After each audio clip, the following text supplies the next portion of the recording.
તો રુથરફોર્ડ જે છે એનું પ્લમ મોડેલ હતું અને આપણી પાસે થોમ્સન જે છે થોમ્સનનું પ્લમ મોડેલ હતું. એ થોમ્સનના પ્લમ મોડેલ માટે આપણે લોકો ઘણી વખત એવું શબ્દો સ્ટાર્ટિંગમાં વિચારીને આયા કે પ્લમ એટલે એને કહેવાય છે ગુજરાતીમાં ગર. તો પ્લમ મોડેલ જે છે એનું કહેવું એવું હતું કે આટલો આખો જે વિસ્તાર જે છે એમાં આજુબાજુનો જે બ્લુ વિસ્તાર કહી દઈએ આપણે એને, તો આજુબાજુનો જે પૂરેપૂરો વિસ્તાર જે છે અત્યારે હું એને એવું વાત કરી દઉં કે ભાઈ આ બ્લુ વિસ્તાર જે છે એ સંપૂર્ણપણે જે છે એ આયનો છે, ધન આયનો છે. પ્લમ મોડેલ એવું કહે છે કે આ આયનો જે છે ધન આયનો છે. તો એની વચ્ચે નાના નાના આયનો જે છે એ ઇલેક્ટ્રોનના હોવા જોઈએ. તો લેટ્સ આપણે એવું વિચાર લઈએ છીએ કે આપણી પાસે આ જે આખું જે મોડેલ જે છે એ આખામાં જેટલી પણ જગ્યા આપણે હતી ફિલઅપ કરી લઈએ. આ બધી ફિલઅપ થયેલી જગ્યા જે છે એ ધન આયનોની છે અને એના સિવાયની વાત કરીએ આપણે તો બાકીની જગ્યા જે છે ત્યાં આપણે હવે આયનો મૂકીએ છીએ જેને આપણે કહીએ છીએ ઋણ આયનો. આ જે છે પ્લમ મોડેલની વિચારધારા હતી. તો પ્લમ મોડેલના પ્રમાણે વિચારધારા પ્રમાણે હવે વચ્ચેના વિસ્તારમાં હું આવી રીતે આયનો મૂકી દઉં છું. તો જે રેડ કલર દેખાય છે આપણા નેગેટિવ આયનો છે અને જે આપણને બ્લુ કલર દેખાય છે એ પોઝિટિવ આયન છે. તો આપણે રેડ કલર જે છે એને હું નામ આપી દઉં છું નેગેટિવ આયન અને જે બ્લુ કલરનો જે છે એને હું નામ આપી દઉં છું પોઝિટિવ આયન, ધન આયનો. તો આપણા નિયમ પ્રમાણે આ જે ધન આયનો છે અને ઋણ આયનો છે તો આનો વિસ્તાર તો એવો થયો કે ભાઈ ધન જે છે એ ખૂબ જ મોટો વિસ્તાર રોકે છે, જ્યારે ઋણ જે છે એ ખૂબ જ નાનો વિસ્તાર રોકે છે. એટલે સાઇઝ જે છે ખૂબ જ મોટી છે. આ જે વિચારધારા હતી એને પ્રોપર રજૂઆત કરવા માટે આપણે વિચાર કરીએ છીએ તો રુથરફોર્ડનું મોડેલ છે અને ગાયગર માસ્ડન જે છે, જેમાં ગાયગર માસ્ડનમાં જે માસ્ડન છે એની ઉંમર માત્ર 20 વર્ષ, ગ્રેજ્યુએશનના ફર્સ્ટ યર જે છે એના પ્રેક્ટિકલમાં પાર્ટિસિપેશન કર્યું અને આ પ્રેક્ટિકલ જે છે સક્સેસફુલી આપણા ન્યુક્લિયસ છે એની સાઇઝ છે પ્રોપર રીતે દર્શાવવા માટે કારણભૂત બન્યું. તો સિમ્પલી આપણે આ જે પ્રેક્ટિકલ જે છે એને આપણે હવે રજૂઆત કરવાની શરૂઆત કરીએ છીએ. સૌથી પહેલા અહીંયા એક બોક્સ મૂકેલું છે. એ બોક્સ જે દેખાય છે તમારી સ્ક્રીન ઉપર, એ બોક્સ જે છે એને હું નામ આપી દઉં છું લેડના બ્લોક્સ. લેડ એટલે સીસાના બ્લોક્સ છે. પછી આપણે એની આકૃતિ દોરીએ છીએ. આ પ્રેક્ટિકલની અરેન્જમેન્ટ છે. એક્ઝામમાં તમારે દોરવાની આવશે તો પ્રેક્ટિકલ અરેન્જમેન્ટ સિવાય બીજી જે આપણે આકૃતિ દોરીએ છીએ દોરવાની આવશે. તો લીડના બ્લોક્સ છે આપણી પાસે. તો આ લીડના બ્લોક્સ જે છે એ લીડના બ્લોક્સ સિવાય આપણી પાસે હવે જે સપાટી જે છે એને કહેવાય છે ઝિંક સલ્ફાઇડની સપાટી. ઝિંક સલ્ફાઇડની સપાટી જે છે એના ઉપર આપણે આ જે રેડ કલરનો પોઈન્ટ બતાવ્યો છે એ રેડ કલરના પોઈન્ટને કહેવામાં આવે છે હિલિયમ પાર્ટિકલ. સૌથી પહેલા લેક્ચરમાં મેં તમને વાત કરી હતી કે હિલિયમ જે છે અથવા તો આલ્ફા પાર્ટિકલ જે છે હિલિયમ 4 અને 2. હવે આપણને ખબર પડી છે કે પહેલા લેક્ચરમાં કે હિલિયમ 4 એવો થયો જે છે અને પરમાણુ ક્રમાંક જે છે આપણી પાસે એ છે આપણી પાસે 2 છે. તો પરમાણુ ભારાંક અને પરમાણુ ક્રમાંક બંનેની ઇન્ફોર્મેશન આપણને ખબર પડી ગઈ. હવે 4 અને 2 લખ્યું છે. બીજું કે આ જે સોર્સ લખેલો છે રેડ કલર જે છે એ પોતાનામાંથી આલ્ફા કણોને મુક્ત કરે છે. હવે મેં તમને કીધું હતું કે રેડિયો એક્ટિવ પદાર્થો જે છે એ એવા પદાર્થો પસંદ કરવામાં આવે કે જે પોતાનામાંથી અમુક આલ્ફા, બીટા અથવા ગામા કણોનું ઉત્સર્જન કરે. તો હિલિયમ કણો જે છે એ જે છે એ આલ્ફા કણોનો જ ભાગ છે. આલ્ફા કણોને ધન કણો કહેવામાં આવે છે, પ્લસ પાર્ટિકલ્સ કહેવામાં આવે છે. એટલે આલ્ફા કણો કોનામાંથી ઉત્સર્જન થાય છે તો બિસ્મથ છે એનો એક સમસ્થાનિક છે.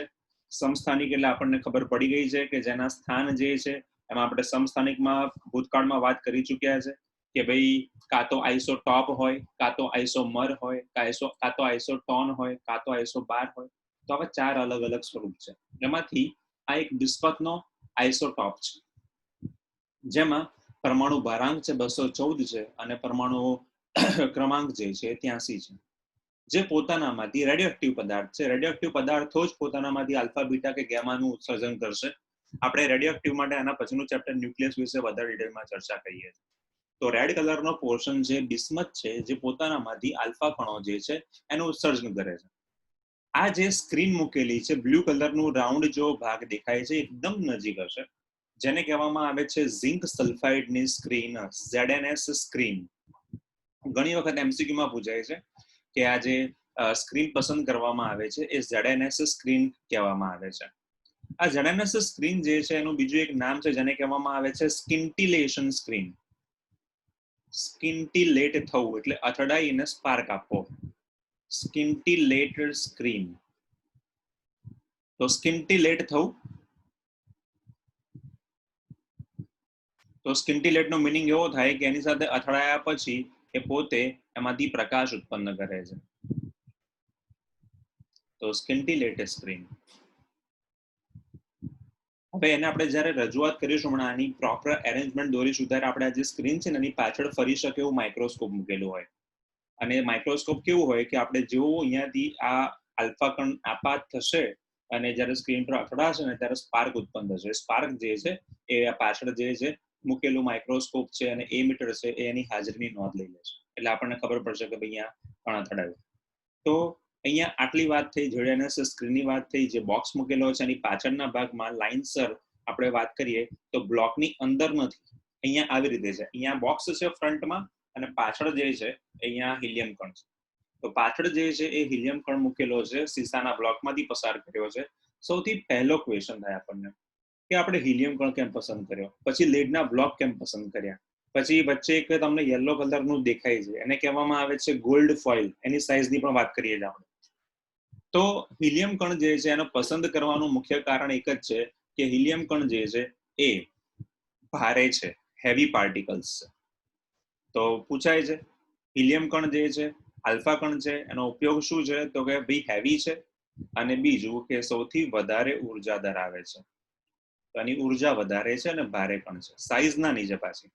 બીજું આવું ફરીથી આપણે વાત કરીશું કે હેડ ઓન કોલેઝન, માથાથી માથું અથડાવું. આ જે અથડામણ હોય એને કહેવાય, આવી પ્રકારની અથડામણ કે જ્યાં સામ સામે અથડાય એને કહેવામાં આવે છે હેડ ઓન કોલેઝન. 11માં આપણે ભણ્યા હતા સ્થિતિસ્થાપક અને અસ્થિતિસ્થાપક સંઘાત. કે ભાઈ સ્થિતિસ્થાપકમાં કેવું થાય, બંને અથડાય બંને પછી પાછા બીજી દિશામાં ફંટાઈ જાય. તો આવી અથડામણ જે છે એવી અથડામણો આપણે અહીંયા જોવા મળશે આપણને, પણ બહુ ઓછા માત્રામાં. તો આલ્ફા કણ પસંદ કરવાનું કારણ તો કે અહીંયા આલ્ફા કણ પસંદ કરવામાં આવે છે કે જે ખરેખરમાં સાઇઝમાં નાનો છે, કદમાં નાનો છે, ભારે છે અને વધારે ઉર્જા ધરાવતો છે. સીસાના બ્લોક જે છે એનો ઉપયોગ શું છે? સીસાના બ્લોક જે છે એને કહેવામાં આવે છે ફાઇન ટ્યુનિંગ. ફાઇન ટ્યુનિંગ એટલે કે તમે એવું કહી શકો કે ભાઈ પાછળથી જે આવી રીતે આ સ્ક્વેર છે અને પાછળ આલ્ફા કણ છે, સીધો પસાર થાય, રસ્તામાં વાંકો ચૂકો ના થાય અને કન્ટિન્યુઅસલી આપણને કિરણાવલી મળે. એટલે કે આ બોક્સ જે છે લેડનો એક સળિયો અહીંયા મારી ડાબા હાથે અને લેડ જે છે એનો જમણા હાથે છે, એની બરોબર રસ્તામાં ક્યાંય ફંટાઈ ના જાય એટલા માટે લેડ જે છે એ વચ્ચેથી આલ્ફા કણને સીધે સીધો પસાર થવા દેવા માટે ઉપયોગી છે. એટલે એને કહેવામાં આવે છે ફાઇન ટ્યુનિંગ. વચ્ચે જે એરિયામાં આપણને એક યલો કલર દેખવામાં મળે છે એને કહેવામાં આવે છે સોનાનું વરખ, પાતળું વરખ. આ પાતળું વરખ જે છે એ ખૂબ જ પાતળું, એટલે કે આપણે એને જો સાઈઝમાં કેવું હોય તો 2.1 ગુણ્યા 10⁻⁴ મિલીમીટર. હવે તમે વિચાર લો, મિલીમીટર શબ્દ વાપરું છું, જો એને મીટરમાં શબ્દ લખું તો 2.1 ગુણ્યા 10⁻⁷ મીટર થાય. એટલે કેટલું પતલું વરખ હશે. તો વરખ તમે લોકોએ જોયું છે કે ઘણી અમુક આઈટમ હોય છે ખાવાની, એમાં પતલાનું જે પત્તી જેવું ભાગ હોય છે. તો વિચાર લો કે સાઈઝ આની કેટલી પાતળી છે. કન્ટિન્યુઅસલી હવે પ્રેક્ટિકલની શરૂઆત કરીએ છીએ અને આપણે હવે આના પરથી શરૂઆત કરીએ છીએ. સૌથી પહેલું આલ્ફા કણ જે છે એ આપણે આપાત કરીએ. આલ્ફા કણ આપણે જેવું આપાત કરીએ છીએ એ સીધું જ આ ગોલ્ડ ફોઇલમાંથી પસાર થશે અને સીધું સપાટી પર અથડાશે. હવે આપણને એમ થાય કે આવું એક જ કે કેટલા પસાર કરશો, તો હવે જોજો આવા આપણે અસંખ્ય પસાર કરીએ છીએ સિમ્પલી. તો આ એક પસાર કર્યું છે, આવા અસંખ્ય પસાર થાય છે. તો અત્યારે તો આપણી ઇન્ફોર્મેશન માટે જોવા જઈએ તો આવા અસંખ્ય પસાર થાય તો આપણને એવો ક્વેશ્ચન થાય તો કે ભાઈ બધા જ પસાર થયેલા હશે એમાંથી? તો જેટલા પણ પસાર થાય છે એ બધા જ આવી ફેશનમાં પસાર થાય છે. સીધા જ પસાર થયા પછી અહીંયા આગળથી કન્ટિન્યુઅસલી આ બધા જ આલ્ફા કણો પસાર થયા અને એમાંથી સીધા પસાર થઈ અને સપાટી પર અથડાયા, જેમાંથી અમુક જે છે એ બીજી દિશામાં ફંટાયા, માત્ર 1% જેટલા. અથવા તો 0.14% જેટલા. હવે 10,000 જે છે એમાંથી તમે વિચારો તો 14 જ ખાલી આ રીતે અથડાયા હશે. બાકીના બધા જે છે સીધે સીધા પસાર થઈ ગયા અને સીધે સીધા સપાટી પર અથડાયા, સ્ક્રીન પર અથડાયા. જેમાંથી રેરલી એકાદ બે એવા હતા કે જે પાછા ફર્યા, જેને કહેવાય છે બેક સ્કિન્ટિલેશન. તો આ જે છે બેક ફાયરિંગ પણ કહેવાય. તમે કદાચ એમ કહો ન્યૂટનનો ત્રીજો નિયમ કે ભાઈ બંદૂકમાંથી ગોળી આપીને અથડાઈને પાછી આપણી બંદૂક જે છે પાછી આવી, તો આ જે છે એવી રીતે અહીંયા આગળ અથડાઈ અને અથડાઈને પાછી આવી. તો આપણને જોવા મળે છે કે હું મેક્સિમમ જે વિચારું છું, મેક્સિમમ આપણા જે છે તો 180 કહી શકાય છે. 180 વાળો શબ્દ જે છે ને બહુ જ ઓછો બેક સ્કેટરિંગ કહેવાય. બેક સ્કેટરિંગ આપણે અહીંયા આગળ બહુ રેરલી જોવા મળે છે. બેક સ્કેટરિંગ એટલે કેવું હોય કે અહીંયા આગળ સપાટી પર આપાત કર્યું ને એ દિશામાં પાછું આવી ગયું. તો બેક સ્કેટરિંગ અહીંયા રેરલી જોવા મળે છે. એટલે હું બેક સ્કેટરિંગ શબ્દ નથી વાપરતો, પણ બીજી દિશામાં ફંટાઈ જાય છે 90 કરતા વધારે અંશના ખૂણે. એવું માંડ એકાદ આપણને પાર્ટિકલ જોવા મળશે. તો મેક્સિમમ જે હું દોરવા જઈ રહ્યો છું, તો મેક્સિમમ જે છે એ સીધા પસાર થઈ ગયા હશે અને સ્ક્રીન પર અથડાયા હશે. તો આ જે છે એને કહેવાય છે પ્રેક્ટિકલ એરેન્જમેન્ટ. આ જ વસ્તુ જે છે એને તમે આવી રીતે પણ દોરી શકો છો કે લેટ્સ સે હું એને આવી રીતે સીસાના બે બ્લોક્સ મૂકી દઉં છું, આવી રીતે અમુક નાના અંતરે બંનેથી એકબીજાથી. અહીંયા સીસાના બ્લોક જે છે એની પાછળના ભાગમાં જ્યાં મેં રેડ સ્પોટ ઉપરની આકૃતિમાં કર્યું હતું અહીંયા મૂકી દઉં છું, જેને હું નામ આપી દઉં છું બિસ્મથ, રેડિયો એક્ટિવ પદાર્થ જે આલ્ફા કણ જે ઉત્પન્ન કરે છે એનો સોર્સ છે.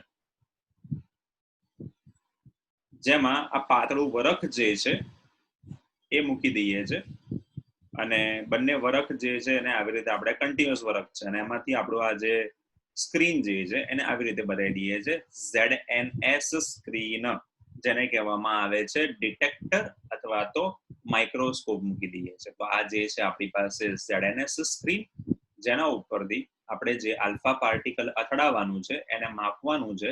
તો આ જેનું કનેક્શન જે છે એ ખરેખરમાં કરેલું હશે એ મીટર જોડે. આપણને ખબર છે કે આલ્ફા પાર્ટિકલ કે કણ અથડાય તો ઇલેક્ટ્રોન કે એવું સમથિંગ પ્રાપ્ત થાય. ઇલેક્ટ્રોન પ્રાપ્ત થાય તો પ્રવાહમાં વધારો થાય. તો એમ્પિયર જેવું જ સ્ક્રીન પર અથડાતું જશે આવી રીતે કન્ટિન્યુઅસ પાર્ટિકલ. તો આ જે પાર્ટિકલ અથડાય છે એના કારણે આપણને બીજી એક વસ્તુ જોવા મળે છે, પ્રવાહમાં વધારો થયો. તો આ જે છે એ આપણું છે ડિટેક્ટર, જે ડિટેક્ટ કરે છે આલ્ફા કણની હાજરી અથવા ઇલેક્ટ્રોનની હાજરી, જેના માટે બીજું કંઈ જ નથી. તો બીજું આપણે એને જોવા માટે મૂકેલો છે માઇક્રોસ્કોપ. તો કન્ટિન્યુઅસલી હવે આલ્ફામાંથી જે પણ કણ જે છે આમાંથી પસાર થયું હશે, કાં તો સીધું પસાર થયું હશે, કાં તો કોઈ ખૂણો બનાવ્યો હશે. તો આપણી પાસે આ જે છે એને કહેવાય છે આપણે સોનાનું વરખ. આ જે છે આપણા સીસાના બ્લોક્સ છે. તો આ આપણી એરેન્જમેન્ટ છે. આલ્ફા સોર્સ એટલે બિસ્મથ જે છે એ આપણે મૂકેલો હશે. તો એક્ઝામમાં તમારે બંને આકૃતિઓ જે છે એ દોરવાની છે અને પ્રેક્ટિકલ એરેન્જમેન્ટ જે છે જેમાં ઉપર જે છે આ તમારી ઇન્ફોર્મેશન માટે છે, એક્ઝામમાં દોરવા માટે જે છે નીચેની આકૃતિ દોરવાની છે. હવે આ પ્રેક્ટિકલથી સાબિત શું થયું? તો સૌથી પહેલા જેટલા પણ સીધા કણો પસાર થયા હતા એમાંથી કેટલા ટકા જે છે એ પાછા ફર્યા? તો આપણે એવું કહીએ છીએ કે માત્ર 0.14% જે છે એ જે છે એના સિવાયના, એટલે કે આપણે એવું વિચારીએ 0.14% એટલે કેટલા? 0.14% એટલે 14. શેમાંથી? તો કે 10,000 માત્ર 14 હતા એની જ કેપેસિટી એવી હતી કે જે બીજી દિશામાં ફંટાઈ ગયા. તો બીજી દિશામાં ફંટાયેલા જે છે આપણી પાસે સંખ્યા એ કેટલી છે? તો કે બીજી દિશામાં ફંટાયેલા જે છે આપણે જે મેં આકૃતિ દોરી છે ઉપરની સ્ક્રીનની બાજુમાં જે બ્લુ કલર રેડ કલરના દેખાય છે એની સંખ્યા 10,000 માત્ર 14ની છે. એટલે કે માત્ર 0.14% જે છે એ જ ખાલી આજુબાજુની દિશામાં ફંટાયા. બાકીના બધા સ્ક્રીન પર બ્લેક કલરના દેખાય છે એ સ્ક્રીન પર અથડાયા. તો આનો અર્થ એવો થયો કે 10,000 માંથી 14 જે છે એ આપણા બીજી દિશામાં ફંટાઈ ગયા. તો પસાર કેટલા થયા હશે? તો આપણે લખી શકીએ કે સ્ક્રીન પર જે સીધા અથડાયા હશે એની સંખ્યા 10,000 માંથી 9,986 છે. નંબર 2, કે આમાંથી અમુક લોકોને એવું દેખાયું કે પાછા આવેલા, જેમ પેલા આપણે દીપે કીધું કે સર 80% 180 જેને માટે શબ્દ વપરાય છે બેક સ્કેટરિંગ, તો હું આને આવું કહી શકું 0.0125%, એટલે કે આનો અર્થ એવો થયો કે 8000 એ માત્ર એક જે છે એ પાછો આવ્યો. તો જુઓ આપણી સ્ક્રીન જે છે એમાં મેં માત્ર એક જ બતાવ્યો છે રેડ કલરનો પાછો આવેલો. તો આનો અર્થ એવો થયો કે 8000 કણો તમે આપ્યા હશે એમાંથી માળ એક એટલે 0.0125% જેટલા પાછા આવ્યા હશે. 0.0125 એનો મીનિંગ એવો થયો કે જેટલા પણ કણો આપણે આપ્યા હતા એમાંથી મેક્સિમમ જે છે એ સીધા પસાર થઈ ગયા. હવે આ જ વસ્તુ જે છે એને આપણે હવે પ્રોપર આલેખથી પણ દર્શાવવાનું છે. પણ પ્રોપર આલેખથી દર્શાવતા પહેલા આનામાંથી તમને કન્ક્લુઝન શું મળ્યું, તારણ શું મળ્યું? તો આનામાંથી કન્ક્લુઝન જે છે, તારણ જે છે એ મને એવું મળ્યું કે આપણે ધારતા હતા શું પહેલા પ્લમ મોડલમાં, તો કે ભાઈ પ્લમ મોડલમાં દેખાય છે બ્લુ કલર બધું પ્લસ છે, રેડ કલર કણો છે, તો સાઈઝ મોટી હોવી જોઈએ. અને આપણું આ જે ગોલ્ડ છે એમાં કેવું હશે? તો હું ચલો ગોલ્ડ જે છે એને દોરતો જઉં છું. તો ગોલ્ડમાં આવી રીતે હશે કે જ્યાં આવી રીતે આ પ્લસ આયનો માઇનસ આયનો ગોલ્ડ જે છે એનું સ્ટ્રક્ચર આવું છે, આવી રીતે બધા જ ગોઠવાયેલા હશે. આ ગોલ્ડનું સ્તર છે. અને આપણે જે આપેલું છે એ કોનું છે? તો કે ભાઈ આલ્ફા પાર્ટિકલ છે જે સીધો આમાંથી પસાર થઈ જાય છે. તો આના મિનિંગ આપણે શું કરી શકીએ? જો કોઈ પણ વસ્તુ એ બીજા સ્તરમાંથી પસાર થઈ શકે તો એના માટે બે કારણ હોઈ શકે. સૌથી પહેલી વસ્તુ કે આપણે સ્ટાર્ટિંગમાં જ કહી ચૂક્યા છે કે એની ઉર્જા જે છે એ વધારે છે. અને બીજી વસ્તુ કે એ એમાંથી પસાર થઈ જાય તો એનો અર્થ એવો થયો કે એની જે સાઈઝ જે છે એ પરમાણુની નાની હોવી જોઈએ. આ બે કારણ હોય તો જ એ આ ગોલ્ડના એટલે કે સોનાના વરખમાંથી પસાર થઈ શકે, એના સિવાય નહીં. તો તમે વિચારો કે જે પ્લમ મોડલ વિચારતા હતા એ પ્લમ મોડલની સાઈઝ તો કેટલી બધી મોટી છે. તો એ જો પ્લમ મોડલને અનુસરતું હોત તો એ ગોલ્ડની જે ફોઇલ છે એટલે કે સોનાનું જે વરખ છે એમાંથી અથડાઈને બીજી બાજુ એટલે કે ઝિંક સલ્ફાઇડની સપાટી પર પહોંચી શકત નહીં. પણ એમાંથી આપણે જોયું કે 9986 કણો 10,000 માંથી પસાર થઈ ગયા અને સીધા થયા. આનો અર્થ એવો થયો કે આપણે જે વિચારતા હતા પ્લમ મોડેલ એ ખોટું છે. તો કેવું હોવું જોઈતું હતું? તો એનો અર્થ એવો થયો કે ભાઈ સાઈઝ જે છે નાની છે, તો સાઈઝ પ્રેક્ટિકલ પ્રમાણે આપણે જોતા જઈએ છીએ. તો મેં તમને સ્ટાર્ટિંગના લેક્ચરમાં પણ કીધું હતું કે આ પ્રેક્ટિકલના અંતે આપણને સાઈઝ જે છે એટલી ખબર પડી કે 10⁻14 થી લઈને 10⁻15 મીટરના ક્રમની, જેને કહેવામાં આવે છે ફેમ્ટોમીટર અથવા કહીએ છીએ આપણે ફર્મી, આટલા લેવલની થઈ ગઈ. તો ત્રિજ્યા જે છે એની સાઈઝ જે છે એ આટલા ક્રમની થઈ ગઈ, એટલે ત્રિજ્યા કેટલી નાની હશે. બીજી વસ્તુ આપણે ક્લિયર થઈ. સ્ટાર્ટિંગમાં મેં તમને કીધું હતું કે 10 માળની બિલ્ડિંગ હોય અને એમાં વચ્ચેનો જે સ્પેસ હોય તો વચ્ચે ખાલી જગ્યા હોય એવું હોવું જોઈએ. તો આના પરથી બીજી પણ એક વસ્તુ ક્લિયર થઈ. કઈ વસ્તુ ક્લિયર થઈ? તો કે ભાઈ સમગ્ર દળ જે છે એનું ન્યુક્લિયસમાં કેન્દ્રિત છે અને આજુબાજુ જે છે એમાં ઇલેક્ટ્રોન જે છે એ અલગ અલગ સ્તરોમાં ઓર્બિટમાં ભ્રમણ કરે છે. હવે શબ્દ જોજો, હું બોલ્યો છું ઇલેક્ટ્રોન આજુબાજુની એમાં ભ્રમણ કરે છે.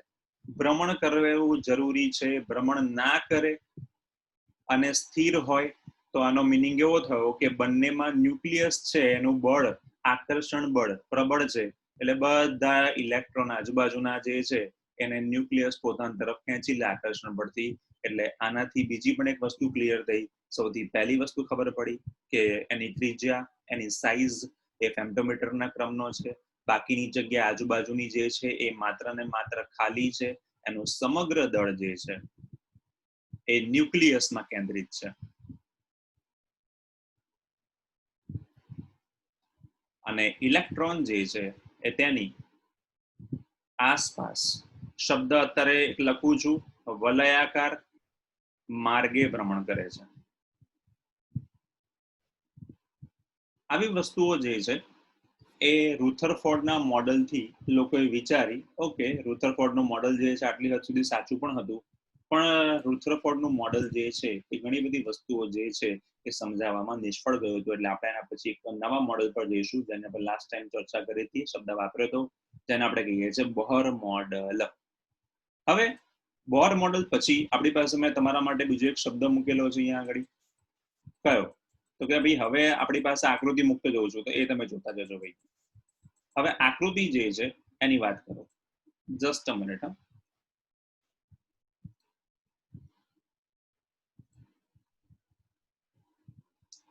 તો આકૃતિ જે છે એ તમારી માટે સ્ક્રીન પર મૂકી રાખું છું.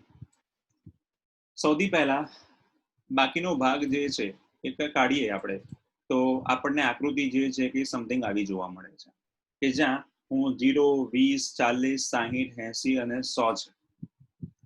જસ્ટ હવે તમારી સ્ક્રીન પર તમને જે દેખાઈ રહ્યું છે એ આલેખ જે છે જેને આપણે નીચે લખેલા છે 0, 20, 40, 60, 80 અને 100, જેના માટે હું નામ આપું છું આ પ્રક્રિયા જે આપણો પ્રેક્ટિકલ કર્યો છે એ અલગ અલગ ખૂણાએ કરીએ છે, જેના માટે કહેવામાં આવે છે પ્રકીર્ણનનો ખૂણો.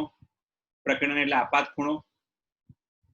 અને 10⁻⁷, 10⁶, એના માટે આપણે એના માટે સંખ્યા લખી નાખીએ છીએ n. તો આનો અર્થ એવો થયો કે આપણે જ્યારે કોઈ પણ પ્રકારના ખૂણો આપેલો નથી ત્યારે રેડ કલરનો ડોટ જે છે 10⁶ ની આસપાસ છે. આનો અર્થ એવો થયો કે કોઈ પણ ખૂણા પર આપણે 0 આપીએ છીએ ત્યારે આપણને મળતા કણો જે સ્ક્રીન પર અથડાય છે એની સંખ્યા સૌથી વધારે છે. ખૂણો લખી નાખો છો 20 ની સાથે, ત્યારે કણો જે છે એની સંખ્યા ઘટતી જાય છે, અને ખૂણો મૂકી દો છે 180 પર. એટલે કે આપણે જે પ્રકીર્ણન ખૂણો આગળનામાં જેમ કીધું કે ભાઈ આ જે છે ઓરિજિનલ અને એની વચ્ચેનો જે ખૂણો છે એ ખૂણાએ સંખ્યા કેટલી મળતી હશે.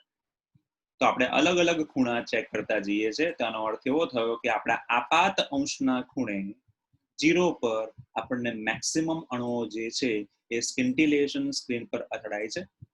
આપણે 180° એટલે કે અથડાઈને પાછા આવતા અણુઓની સંખ્યા જે છે એ રેરલી ઓછી જોવા મળે છે, એટલે માત્ર 10. અને મેં તમને કીધી કે 10⁷ આપણે જે રેફરન્સ લીધેલો છે એ 10,000 રેફરન્સ લીધેલો છે, કેમ કે આપણે લખ્યા હતા 0.14% અને 0.0125.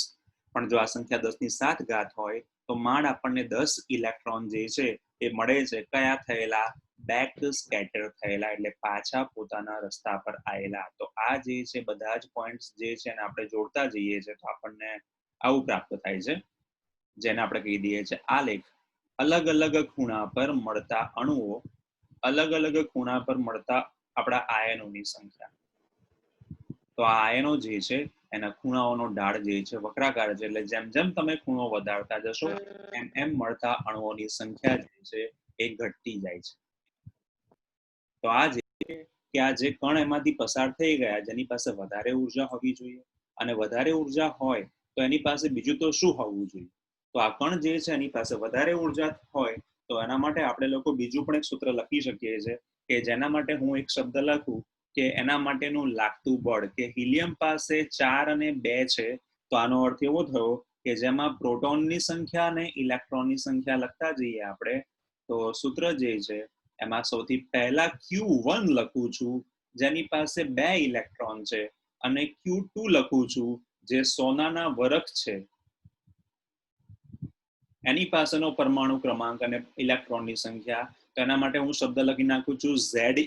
આપણને ખબર છે કે સોનું જે છે એના માટેનો પરમાણુ ક્રમાંક જે છે એ 79 છે. તો લખતા જઈએ છે તો 79 વખત E પણ લખી શકાય. તો ચેપ્ટર નંબર 1 યાદ આવ્યું. F is equals to તો Q1 Q2 divided by R². તો આનો મીનિંગ એવો થયો કે F ની કિંમત છે 1/4πε0, અને Q1 ની કિંમત લખી નાખું છું 2E, Q2 ની કિંમત લખી નાખું છું Ze. R² is equals to તો F. આનો અર્થ એવો થયો કે જેટલા પણ કણો જે છે એ પાછા આવ્યા છે એની પાસેની રહેલી ઉર્જા અથવા તો એનું પોતાનું વિદ્યુત ક્ષેત્ર અથવા એનો પરમાણુ ભારાંકીય ક્રમાંક એ સોનાના વરખ જે છે એની પાસે હોવા કરતા ઓછો હોય તો જ એ નજીક પહોંચે ખરા, પણ નજીક પહોંચીને પાછો આવી જાય જેને કહેવાય છે બેક સ્કેટરિંગ. બીજું કે જેની પાસે વધારે ઉર્જા છે, તેની પાસે પરમાણુ ક્રમાંક વધારે છે, ઇલેક્ટ્રોનની સંખ્યા વધારે છે, અને એ સાઇઝમાં નાનો, ભારે, વધારે ઇલેક્ટ્રોન વાળો હોય તો એનું પ્રચંડ વિદ્યુત ક્ષેત્ર જે છે એ પેલાનામાંથી પસાર થઈ જાય, એટલા કારણે એની પાસે અપાકર્ષણ બળ કરતા સીધું પસાર થઈ જવાના કારણે આપણી જે સ્ક્રીન છે એના પર અથડામણ સહેલાઈથી અનુભવી શકે છે. તો આને તમે બળની ડેફિનેશનથી, બળના સૂત્રથી પણ બતાવી શકો છો. બીજી એક વસ્તુ જે છે, આ જ વસ્તુ એને તમે અલગ અલગ ખૂણાએ અલગ અલગ પ્રેક્ટિકલની એરેન્જમેન્ટમાં લખવું હોય તો એના માટે એવું કહેવાય છે કે આલ્ફા કણ જે છે એનો પેરામીટર, ઇમ્પેક્ટ પેરામીટર, તો કે ભાઈ આલ્ફા કણ જે છે એની અસર કેટલામાં જોવા મળશે. તો આલ્ફા કણની અસર જે છે એના માટે એક શબ્દ વપરાય છે જેને કહેવાય છે ઇમ્પેક્ટ પેરામીટર. હવે આ ઇમ્પેક્ટ પેરામીટર જે છે ટેક્સ્ટબુકમાં આપેલો છે એટલે આપણે ચર્ચા કરીએ છીએ. બાકી આલ્ફા કણનું ઇમ્પેક્ટ પેરામીટર એટલે કેટલા ભાગથી અથડાવો જોઈએ.